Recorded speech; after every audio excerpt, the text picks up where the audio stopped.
From the studios of Farm Journal Broadcast, this is U.S. Farm Report. It's the grand finale, our final Beck's U.S. Farm Report College Roadshow from Fighting Illini territory. We have a lot in store over the next 60 minutes from right here at the University of Illinois. Pavement and fuel powered by pig manure. This whole process is go through the reactor in half an hour to an hour's time. A researcher helping winter wheat gain ground right here in Illinois. We're making wheat more profitable for growers. Drowned out fields to historic heat. I think there's going to be some phenomenal cotton this year, and we're also going to have some stuff that's fairly disappointing. A peek at cotton harvest in Georgia and in John's world. Harvest homestretch.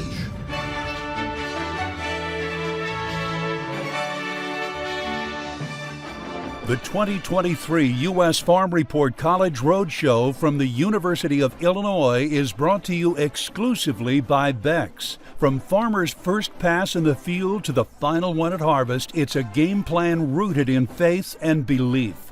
Beck's Hybrids is with you every turn because both on and off the field, we're all farmers at heart. See why at beckshybrids.com. Now for the news, a big report week from USDA as harvest nears an end. First, the agency releasing its latest supply and demand numbers. USDA making a larger than expected adjustment to the national corn yield, raising it by nearly 2 bushels per acre from the October report. The national yield estimate is now at 174.9 bushels per acre. USDA also increasing the soybean yield forecast just by 0.3 bushels per acre to 49.9 bushels per acre. And the cotton yield forecast also seeing an increase, the agency pegging the national cotton yield at 793 pounds per acre, up 16 pounds from last month. Matt Bennett of agmarket.net says while that big of an increase in corn yield isn't typical for this time of year, ending stocks did not rise as much as expected since USDA also boosted demand. Corn demand going up 125 million bushels wasn't necessarily what I thought was going to happen. Feed and residual usage up 50 seems a little steep to me, quite frankly. Exports up as well. You know, you've got ethanol up. And so all of those seem to be maybe a little bit more than what I thought. It's almost like they wanted to keep the balance sheet from changing a whole lot as far as the bottom line was concerned. Bennett says it was less of a story in soybeans. USDA did make that small increase to yield and production, but the agency did not touch demand. Now the big question is whether the South American weather situation can continue to cause such volatility in the soybean market. While harvest is wrapping up in many parts of the country, that's not the case in Michigan. The harvest pace there is lagging well behind normal and last year in this fall, as we found out in this week's I-80 harvest stop. The I-80 Harvest Tour on U.S. Farm Report is brought to you by Case IH. The Farmall has been an iconic partner on the farm for generations. Come celebrate a century of Farmall. The one for all with us at farmall100.com. And by AGI. At AGI, we spend a lot of time focused on product details, making sure you can store your grain how you need to and move it when you need to. Learn more at aggrowth.com. The growing season was wet in main row crop production areas of the state. That's extended into the fall as rains have been keeping farmers out of the field. Corn harvest is only 40% complete. That's 14 points behind the 5-year average and 18 points behind last year. The corn is also wet, so farmers either have to wait for the corn to dry in the field or they're putting it through the grain dryer, which is causing bottlenecks. We didn't expect the wet weather because we work a day, or the farmers work a day, then we sit for 5 days. So it's been a tough fall. We're just getting into corn. Moisture's coming in at 22 to 28. Normally this time of year, we'd be looking at 19, 20% corn, and we'd be wrapping up, but we're behind. Soybean harvest in Michigan is 70% complete, which is just 4 points behind normal, but 17 points slower than 2022.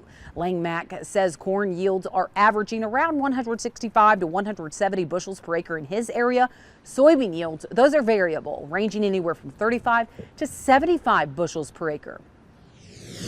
And in another important decision that could help lower the price on some fertilizers. The U.S. Commerce Department announcing it's lowering duties placed on phosphate fertilizers imported from Morocco. They would move from almost 20% down to just over 2%. The tariffs started in 2021 after a petition from Mosaic to impose duties on phosphate imported from Morocco and Russia. Mosaic had claimed that unfairly subsidized foreign companies were flooding the U.S. market with cheap fertilizer.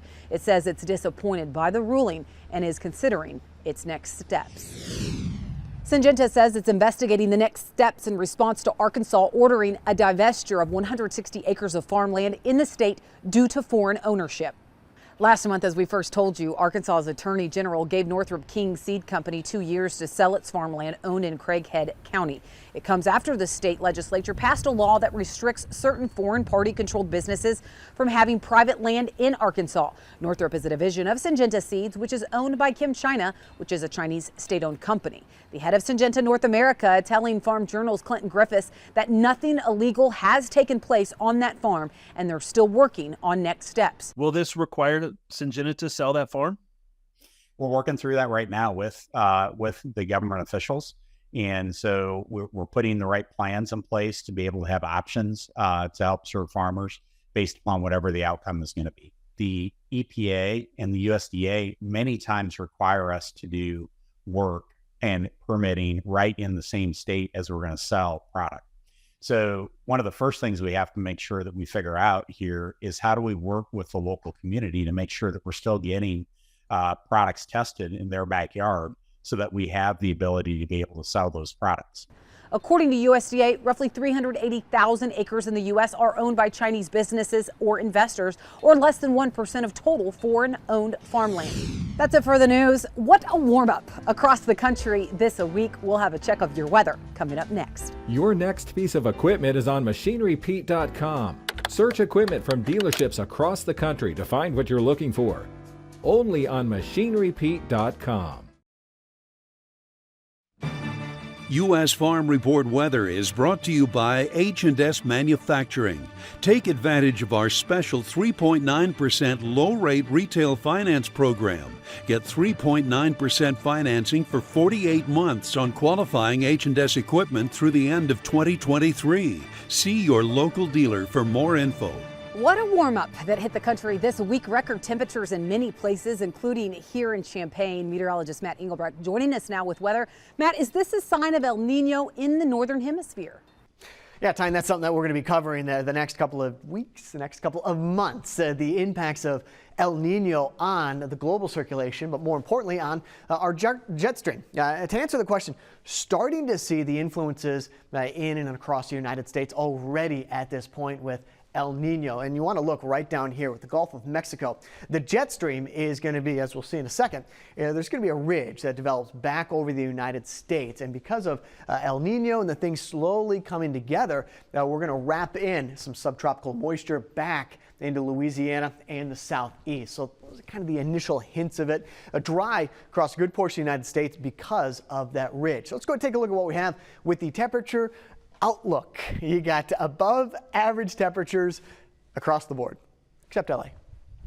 They're on the left coast, the west coast. You got temperatures down below normal, but 14th through the 18th, yeah, they're just almost going to be one of those situations where we saw something similar in the summer with the ridge of high pressure and a blocking pattern setting up. Remember, in the summer when we talk about blocking patterns, it takes a while for them to break down. That's why we have an extended trend of above average warmth. Now back to what we were looking at with the precipitation. So this is November 14th to the 18th. Much like summer, where that ridge develops, things remain pretty dry. We may hint at some moisture coming in through the southeast, but where that pocket of cool air is located right at the base of what's called a trough is where those cooler temperatures are going to be, and the wetter than normal conditions right over Southern California going through November 14th through the 18th. What's going on with the jet stream? So again, this has some impacts, or at least we're starting to see the signs of El Nino in the jet stream with this blocking pattern setting up a big ridge up over the United States Monday, Tuesday, and Wednesday with a low pressure system developing back off onto the west coast. By Thursday, Friday, a lot of this energy is going to go to the north rather than kick this ridge out. So that's going to keep this pattern around a little bit longer into Friday, Saturday, and Sunday and the weekend. Otherwise, next storm system, start to see it there with that U working across Texas and Oklahoma.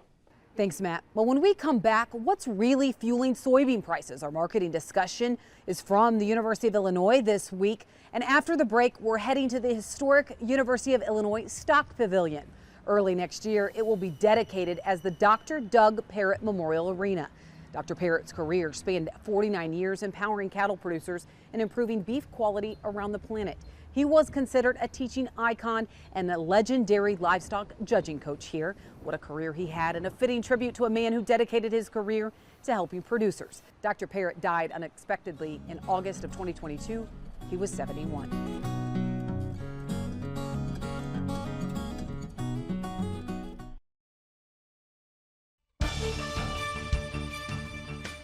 Welcome back to the University of Illinois this week. Excited for a marketing discussion. We have a lot to talk about, from Farm Bill to Brazil to renewable diesel, so much, with Scott Irwin, Joe Jansen, as well as Jonathan Koppas. But Scott, I want to start with you, because as you look right now at this renewable diesel picture, there wasn't a lot of hype about it, but it seems like it has been so slow, though, to come online. Is this what you expected? I think that the initial ramp up in renewable diesel capacity has basically followed script. But in some sense, that's the problem, Tyne. The entire expansion and boom in renewable diesel has kind of gotten out over its skis relative to the demand levels that are set by the EPA with our annual RBOs with the RFS. And so that's really what is going on right now, is what I call kind of a reckoning and a rationalization of, all right, how much capacity do we really need compared to what those mandates set? But is renewable diesel demand today, is some of that underpinning some of the price action that we've seen specifically for soybeans? Oh, I don't think there's any doubt that it has continued to support soybean oil prices and therefore soybean prices, but not nearly at the level that it was supporting soybean oil prices, say a year ago. Talking about soybean prices, I mean, Joe, it has been impressive to watch soybean prices as of late. Do you think this is truly a supply-driven rally based on what we're seeing in Brazil? I think that's a big part of the story. I think the last 2 weeks, this big rally that we've seen in soybean prices has kind of taken everyone a little bit by surprise to some degree, just the strength of that rally, in light of what I think we just, is still sort of like caution about what the size of that South American crop is. The only thing that I would say that kind of the point of maybe where we kind of need to think, rationalize that a little bit, is to say, well, what is the overall South American crop going to look like? And we know that Argentina is going to produce more than they did in what was a tremendous drought in 2022. So, and then this week, I mean, we had some impressive soybean demand sales also on the books. China buying 15.9 million bushels of soybeans. That was reported on Thursday. Is that because China's not able to get that crop from Brazil right now? Or, what is driving those big sales? I think a little bit of that, but more just that China needs to source so much beans from the U.S. in general to kind of meet its overall needs. And this year, relative to past years, they've been a little bit more hand to mouth. So they haven't really put a lot of those sales on the books early. And we're putting them on the books now kind of as we go, which is good. But overall, maybe, Chinese export demand is not as large as what we've seen in the last couple of years. But we are expecting a big crop out of South America, but that can be hard to forecast. It's also hard to forecast what's going on in Washington. Jonathan, as you look at the Farm Bill right now, some talk that we possibly could see some movement on an extension of the current Farm Bill. Is that the likely scenario at this point? It's the most likely scenario out there, given we have a very short legislative calendar left in the year. And so we're kind of up against the December 31st deadline when the dairy policy could revert back to permanent law or 1949 Act kind of madness type policy. So you got to see Congress get something done, and the ability to move through both committees, both chambers, conference, and get it back through the Congress in this short time frame is nearly impossible. We still haven't funded the federal government for a year. We still haven't figured out some of the emergency supplemental spending needs. So there's a lot to pack into a very short amount of legislative time. But considering the current Farm Bill today is an extension, would that be okay for U.S. agriculture and farmers and ranchers? Yeah, I mean, this Farm Bill's been in place for 5 years, and we've seen it operate. In fact, what we're looking at with some of the debate around increasing price triggers for payments, most of those are set to increase anyway. So extending it another year will basically incorporate that increase into the next year. And that there's some certainty around that. Even if there's uncertainty over the longer 5-year time frame, it is the status quo is what we're used to. Yeah, well, there is some debate about reference price, so we want to get into that. And some debate about long-term outlook for prices, what that looks like. We're going to cover it all. But first, we need to take a quick break, and then we'll be back with more U.S. Farm Report. U.S. Farm Report is brought to you by Brandt, technology-driven nutrition that feeds your crop. Well, I saw several combines still rolling in fields on the drive over to Illinois this week, but also a lot of fall field work taking place. And just an hour from here in Champaign is where you'll find John Phipps' farm, where harvest is still underway. No charts and graphs this week, I'm afraid. In fact, if the elevator didn't open till noon on Sunday today, when I usually tape the show for the following weekend, I'm not sure I would have gotten this one done. I talked a few weeks ago about how the corn seemed to stop drying down around 18-19%, although it was really just taking its time, I guess. Those 30-acre days while we waited somewhat patiently in line soaked up a lot of October, though. In phase 1 of harvest, I spend way too much thought on how long it's going to take us to finish at our current speed. I also fuss about the yields. This year was more complicated by more acres, thanks to some new rented ground. It wasn't a huge step, but it added to the useless fretting for me about getting done. I am now in the second phase, which is characterized with less obsession with yield on the combine readout than acres left. Besides, at this point, the yield becomes more fixed every minute. It's hard to raise the farm average right now. It's like trying to raise your batting average after the All-Star break. The elevators have opened up with fewer people needing drying and more farmers finished. I see them every day in my truck. We're getting some big days in, and I'm entering phase 3, the home stretch, calculating the strength of the light at the end of the tunnel. We could be done by next Monday, Tuesday at the latest, I think, as I commute between field and elevator.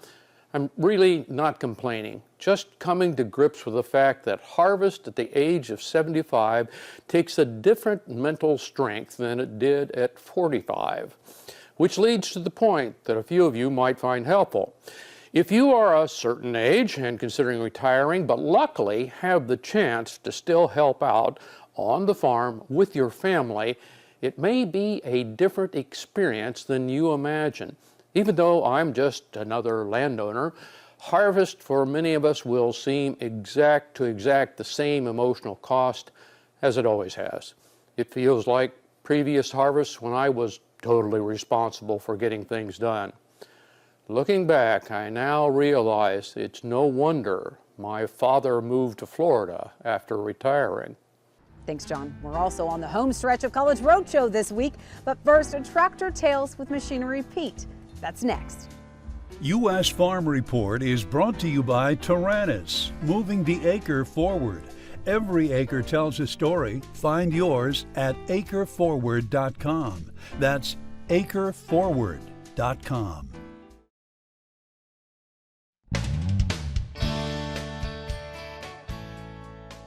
Hey folks, welcome back to Tractor Tales. This week we're going to travel to north central Illinois to check out a Minneapolis Moline that still does work on the farm.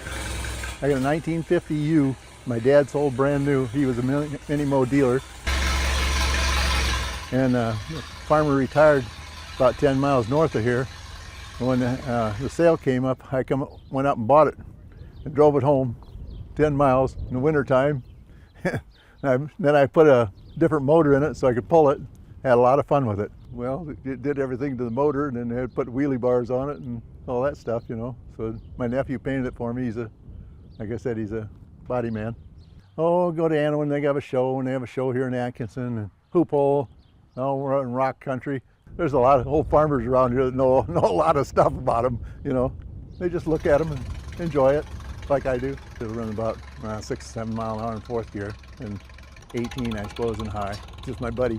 I just drive it around. If I want to pull a tree out or something with it, I use it, you know. It ain't leaving. When I die, they can do with what they want to, but not till then.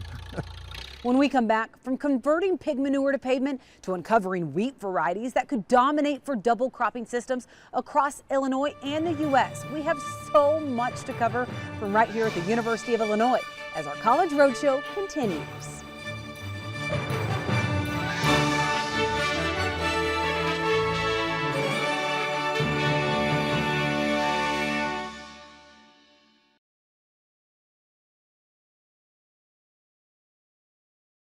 Welcome back to U.S. Farm Report. Trusted, timely, tradition. Well, according to USDA's June acreage report, winter wheat acres here in Illinois shot up a whopping 32% this year, and harvested acres were projected to be 39% higher than last year. But for researchers here at University of Illinois, they're working to make wheat more competitive on farms across the state. When you think of farming in Illinois, you more than likely think of this. Prime farmland for growing corn and soybeans, not necessarily wheat. I think the biggest misconception is that Illinois doesn't grow, good wheat here. We're not a good wheat producing state. That's a huge misconception because our yields in the state are way above the national average. These wheat fields are Jessica Rutkowski's office, where her research focuses on developing wheat varieties adapted to Illinois and surrounding states. We're making wheat more profitable for growers. That's what I select for when I'm selecting lines to advance or new parents. The researchers are also working to find wheat varieties that mature quicker, making it a prime candidate for farmers who double crop with wheat. And so all those factors help improve the overall profitability of wheat in the state, especially because 80% of the wheat is grown in the double crop system here in Illinois. She says the longer wheat can put on biomass and fill grain, the more it can potentially yield. But with their breeding projects, they're always looking for the exceptions to that rule. We're always looking for the ones that break the mold, and sometimes we find those, and that is what is most exciting. When you find something that's really high yielding and then also tends to be early, that is really ultimately what we're trying to find. She says by sorting through 20 years of data generated from this breeding program, researchers have unearthed some interesting facts, including that yields have increased by half a bushel per year and test weights have also increased, but the days it takes for the crop to mature have stayed the same. This gives us a lot of hope because we know that with the technology we have today, we can do this a lot faster. The progress is now happening at a faster pace, as Rutkowski says they're using speed breeding techniques. She says the other thing they're doing is implementing genomic selection, which allows the researchers to use marker data across the genome to predict performance. We don't have these lines anywhere else except in this field. But through prediction, we can predict how they would perform in 20 different environments and use that to make decisions. By using different criteria to look for new varieties that hold promise and potential, the research here is one that could bring new wheat varieties that can be harvested earlier without sacrificing yield. I uncover new things every year with just identifying these new lines that have these kind of unique combination of traits. So we've got some really interesting material coming through that looks really promising in terms of its ability to yield well, but also be early. All right, when we come back, are corn prices today too cheap? That's what we ask our economists from the University of Illinois as our College Roadshow continues after the break.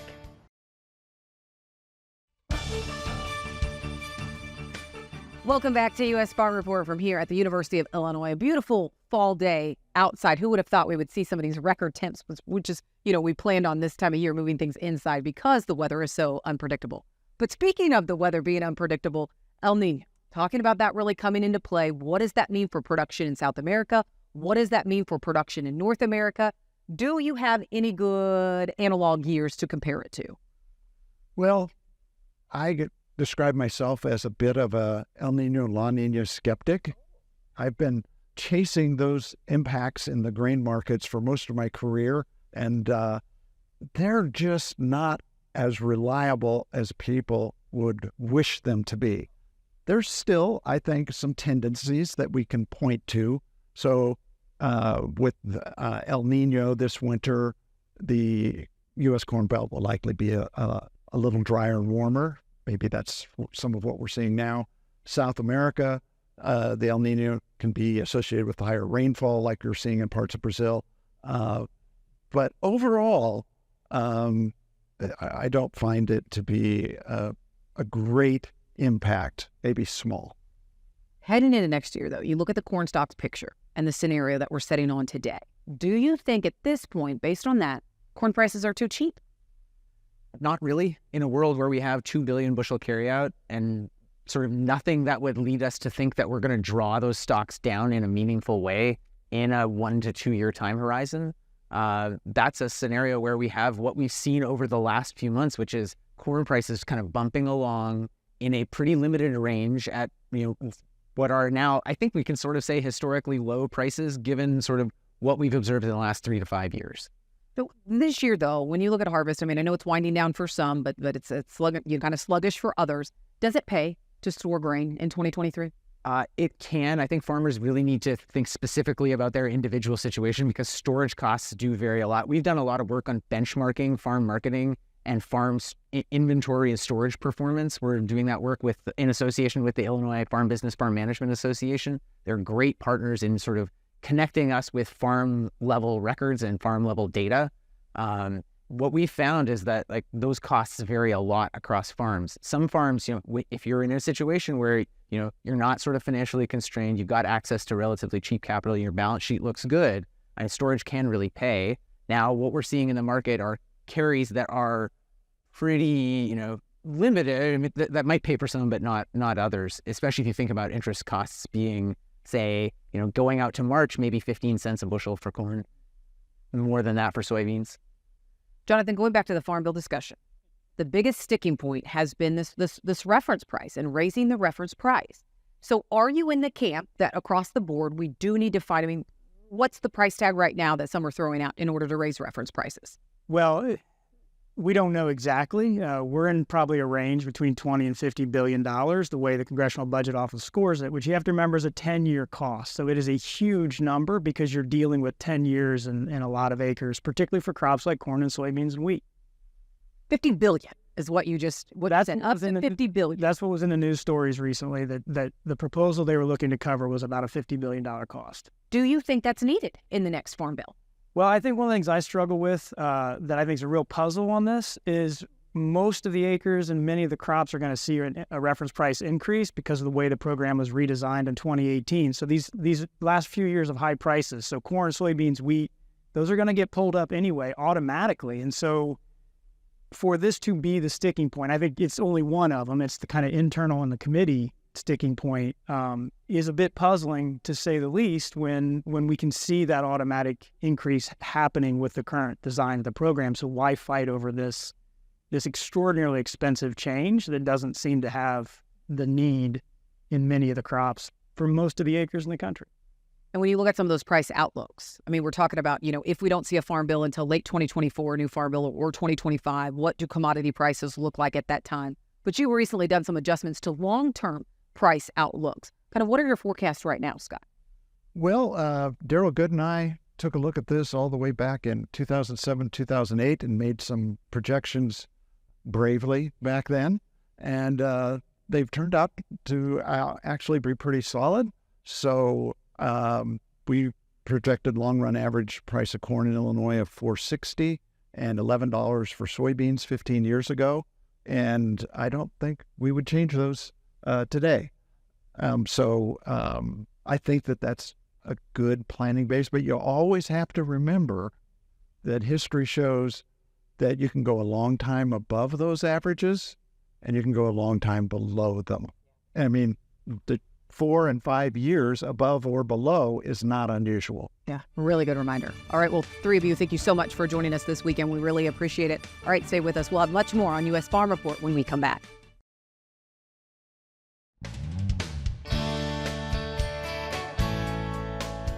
The U.S. and the European Union, along with more than 100 countries, have made a pledge to collectively reduce methane emissions by 30% by the year 2030. While fossil fuels are responsible for the majority of those emissions, the livestock industry also faces a tall task. And researchers here want to make sure what may be right for the environment is also right for cattle. Headline after headline, methane emissions from cows are a growing point of contention. 90+% of the methane that come from ruminants is all going to be eructated. And so that's going to come out in a belch.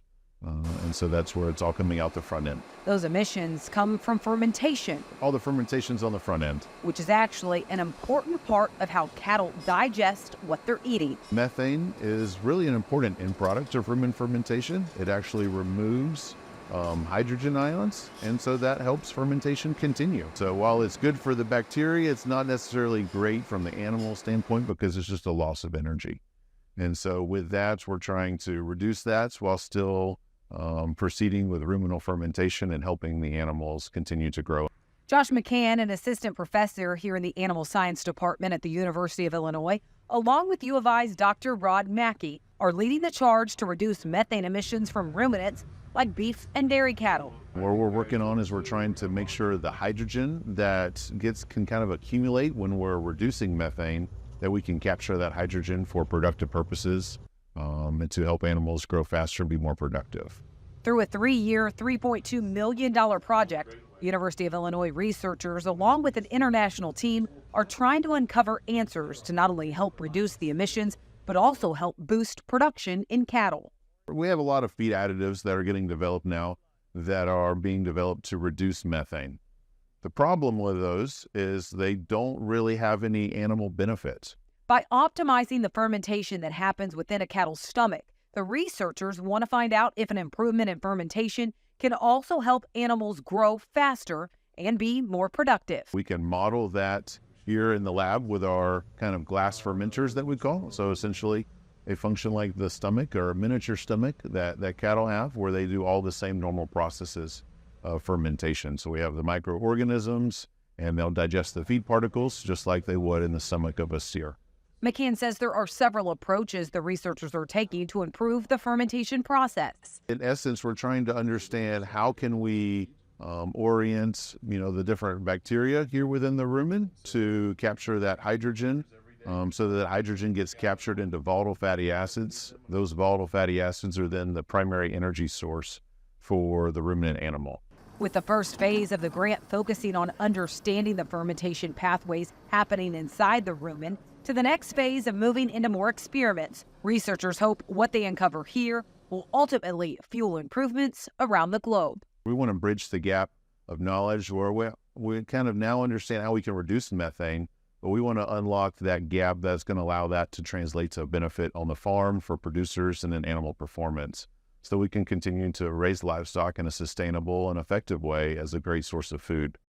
Well, what's the possibility of turning pig waste or manure into pavement? It's not only possible, it could be just a start. We'll tell you why next.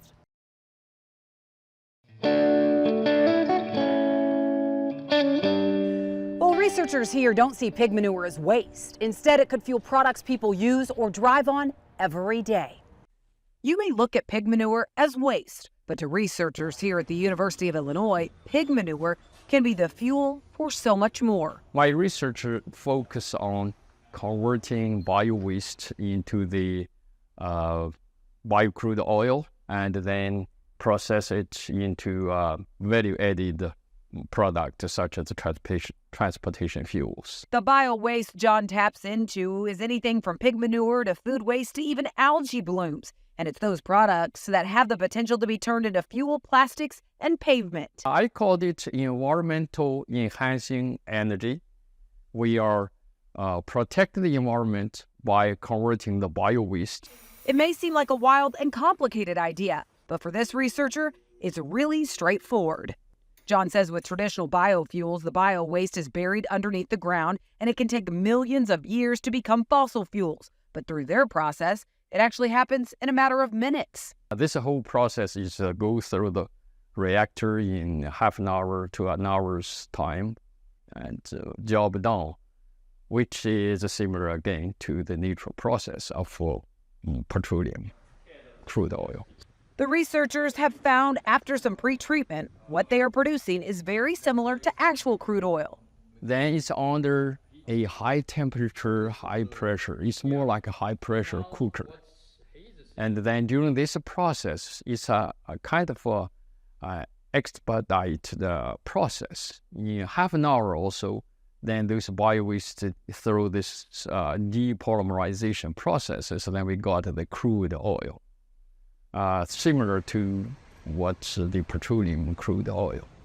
Data shows 89% of people's daily lives deals with petroleum-derived materials, and forecasts show at some point that resource could run out. But the product they're producing here at the University of Illinois is a renewable option. So in 3 years, we will demonstrate of the pavement using the biobinders generated from swine manure and also the food waste for the road pavement. So in 3 years, we likely see some piece of road demonstrations. And that may be just a start. We are actually now striving for jet fuel. Jet fuel probably the most advanced, and we are very close. So far, the research here is uncovering promising results. And once some of the engineering hurdles are overcome, this lab just may be home to the next big thing, helping producers cash in on waste. Well, we're heading south after the break to get a check of cotton harvest in the second largest cotton producing state in the country. We're off to Georgia next. The Cotton Harvest Tour on U.S. Farm Report is brought to you by Delta Pine, dedicated to cotton, committed to you. Cotton harvest passed the halfway point this week. According to USDA, 5% was harvested as of Sunday, 2 points ahead of average, but 4 points behind 2022. That was nationally. But statewide, Georgia farmers are running behind at 46% complete, 8 points behind normal, and trails last year by 10 points. While harvest is behind, it was a tough start to the growing season, and that means farmers have really been running behind all year. This area of southwest Georgia is home to 3 core crops: corn, peanuts, and cotton. Cotton's very important to this area, just because it adapts well and it's a very good rotation crop. Neil Lee's family has tended to these soils since the 80s, and he started farming here in 2001. And this year, it's one to remember. This year we started off, it was cool, dry when we started planting. But then toward the end of May, Lee says it stayed cool, but turned extremely wet. At the end of May, we got a lot of rain. It was times we got 5 to 6 inches at a time. It wasn't just a shower here and there. Some of this farm ground was drowning from so much rain. But we had anywhere from 9 to, I think, 12 inches in a week. I would say that we lost somewhere between probably 7 and 10% of our crop. Ethan Cody is the agronomist on this farm, and he says the cool temps also stunted the growth early on. I looked to have us stand up within 6 to 8 days of planting. We had some stuff that was stretched all the way out to, 10, 12, 14 days. As the crop was recovering from too much rain and the cooler temperatures, the area then saw a sudden switch with a heat wave hitting the crop. And it was one of the hottest summers we had that I can ever remember. The heat this summer did help push the crop to maturity quicker. What was looking to be a delayed harvest is now right on time. I would say our yield's going to be all over the board, really depending on planting date, but on an average across, I'd say that we're going to be right at our normal average. I think there's going to be some phenomenal cotton this year, and we're also going to have some stuff that's fairly disappointing. Lee Farms hit the halfway mark on cotton harvest this week. While yields haven't been as good as Lee expected in some areas, it is on par with what they saw last year. And with no rain falling on these open bowls this fall, it's helping the quality of the crop. This year, I think the dryland yields are going to be better than last year, and I think the irrigated yields are going to be better than last year. But the one bonus growers in this area are seeing this year, bowls on the bottom of the plant. It's always been said that the bottom crop is your money bowls, and most years we don't really get to count on that fully, but I'm optimistic that it's going to provide a bump to our yields. While the plant bug pressure was heavy early on, it was fairly tame during the growing season. And it's the damage done early from such a cool weather that cotton growers could be paying a price for at harvest this year. That's one thing that I'm worried about with factoring into our total yield, because that can be pretty detrimental. You may have some areas in the field that are doing 3 bales or better, but when you factor in the average for the total acres and 10% of those acres aren't there, that's going to affect what you come out with. As this cotton gets picked and then graded at the gin, the lack of rain later in the season is fueling better grades and quality. But with dampened demand for cotton at home and around the globe, Lee says they're not getting paid a premium on those good grades like they normally would. I just wish more people would wear more cotton and then put it in the stores. As Lee reflects back on 2023, it's an average year, but his plea for more consumers is to buy and support American-grown cotton, a natural fiber that he hopes will continue to be the fabric of our lives. Well, we had a mix of it all this weekend. Wheat research, pig manure to pavement, even cotton as we wrap up our 2023 College Roadshow this year. Thanks to everyone here at the University of Illinois. Next week, we're still road warriors, bringing you the show from the Missouri Governor's Conference on Agriculture. We hope that you'll tune in as we work to build on our tradition. Have a great weekend, everyone.